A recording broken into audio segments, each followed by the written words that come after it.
Sjoe, Henny, hoe kan jy sê God is energie? Dis godslasterlik. Wel, kom ons gaan net gou weer terug. Alles het uit God ontstaan. Alles.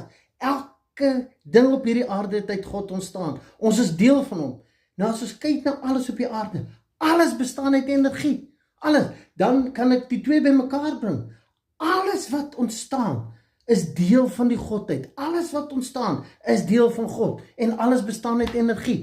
Dan het hy gekies om op hierdie aarde, van die honderde miljoene aardes wat is, as energie te manifesteer. Dis soos dit hier werk.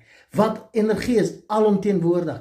Energie is almagtig. Energie is alwetend. En dis al die attribute wat die mens aan 'n God gegee het. En dis hoekom ek sal dit vorentoe vir jou wys, hoekom dit so werk. En as jy dit snap, gaan jy besef hierdie frekwensies wat jy kies om uit te stuur en te ontvang, dit bepaal jou lewe en jou belewenis. Want God het dit so bepaal.